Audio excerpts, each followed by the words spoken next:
이재명 후보 경선 레이스와 동시에 재판도 지금 진행되고 있죠. 이재명 후보 오늘은 대장동 재판에 출석합니다. 그래서 다른 일정도 없이 재판만 참석하는데 지난 출석 때 모습 잠깐 보겠습니다.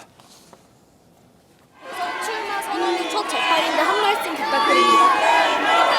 앞으로 대선 일정 중에 재판 어떻게 출석하실 건가요? 자, 대장동 재판도 계속 차일피일 계속 길어지고 있죠. 여전히 1심이 진행 중입니다. 그리고 공직선거법 최종심 상황도 저희가 좀 지켜봐야 될 것 같은데 절차가 시작됐다고 합니다. 이재명 대표 측이 검찰 상고 이유서에 대한 답변서를 내면서 이르면 오늘, 윤기찬 변호사님, 이르면 오늘 뭐 절차가 진행되고 주심이 배당될 얘기까지 나오고 있는데 뭐 관심은 6월 달 전에 혹시 결과가 나올 수 있을까 이런 부분인데 가능할까요? 물리적 시간으로 보면 가능한데 이제 대법원에서는 저걸 전원 합의체로 올릴 것 같아요. 소부에서 하지 않고. 그렇죠. 왜냐하면 이제 통상 재상고를 방지하기 위해서 전원 합의체를 하는 경우가 있는데 이 사안도 아마 그럴 것 같거든요. 네. 그러니까 전원 합의체에서 어떤 결정을 해서 내리게 되면 재상고할 실익이 없어지기 때문에 그러니까 전원 합의체로 올라서 결정을 하게 되는데 이게 파기 자판인지 파기 환송인지에 따라서 만약에 파기 환송이게 되면 그 결론 여하에도 불구하고 한참 동안 지난 후에 결정이 확정이 되잖아요. 네. 근데 파기 자판이면 사실은 이제 확정될 여지가 있는데 대법원에서 상당히 심적 부담을 좀 느낄 것 같아서 사안 자체는 물론 뭐 양형이 껴있기 때문에 파기 자판에 좀 이례적인 재판은 맞아요. 네. 파기 환송이 원칙이긴 한데 네. 만약에 이게 신속히 저희 처리될 사안이거나 또는 자판할 만한 성숙된 사건의 경우에는 파기 자판도 가능하거든요. 어떻게 할지 대법원이 어떻게 결정할지 저도 궁금합니다. 알겠습니다. 파기 자판 저도 뭐 본 적이 없는데 파기 환송 가능성까지 얘기는 해주셨습니다.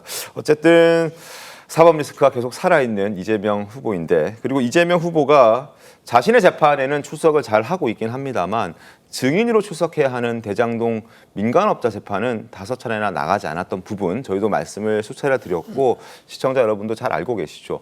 이재명 후보의 최측근인 정진상 전 실장마저 어제 치과 진료를 이유로 증인 출석에 불출석했다고 합니다. 이렇게 되면 정진상 전 실장과 이재명 대표의 5차례 이렇게 모두 관련자들이 증인 신청을 해봐야 6차례나 재판이 불출석되면서 공전되는 상황이 발생을 한 겁니다. 그래서 이 6차례 재판이 지금 재판 시간이 무려 평균 재판 시간이 13분에 그쳤다 이런 지적들이 나오고 있습니다. 사실상 재판을 하지 못했다는 거죠. 그들이 증인 출석을 하지 않았기 때문에 자 이런 부분들의 지적도 계속 뒤따르고 있습니다. 성치훈 부위원장님 이 부분은 사실 좀 나가서 좀 얘기를 해주고 모르면 모른다, 알면 안다 이렇게 얘기를 해줬어야 재판이 공전되는 상황을 좀 막을 수 있는 거 아닙니까?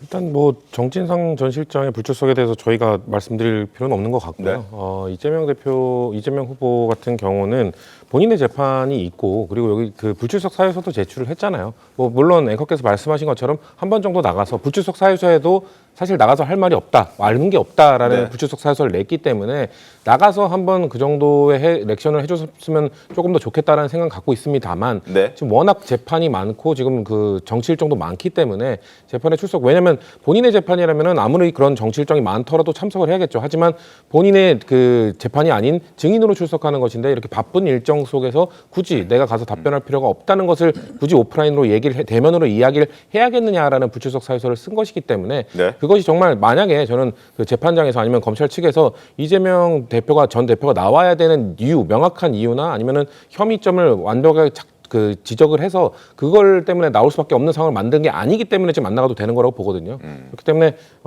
모르겠습니다. 지금 불출석 사유서를 내고 과태료도 한 번은 불출석 사유조차 내지 않아서 과태료도 한 번 냈었잖아요. 300만 원, 500만 원. 예, 그런 부분들은 저는 이재명 대표 측에서 조금 더 적극적으로 그런 과태료 처분으로 괜한 논란을 추가적으로 만들지 않는 태도는 필요하다고 봅니다만 증인 출석 안 한 거에 대해서 뭐 피한다 뭐 이렇게 지적하는 것은 좀 너무 과하지 않나? 전 그 정도로 봅니다. 근데 사실 좀 효율적인 방법은 있어요. 그러니까 이재명 대표가 만약에 나가셔서 내가 증언 거부권 행사할 수 있거든요. 사안 자체가 본인도 같은 사건으로 재판받고 있기 때문에 그러면 저 증언 거부하겠습니다. 이렇게 하면은 다 해결될 일을 또는 적극적으로 응답하든가 그냥 안 나가시는 거예요. 근데 이재명 대표가 그 당시에 인허가권이 있기 때문에 대장동 사건에 최종 사인한 분은 이재명 대표고 그 밑에서 그 중간에 결재권자는 결재 개선상에 있던 분은 또 정진상 실장이에요.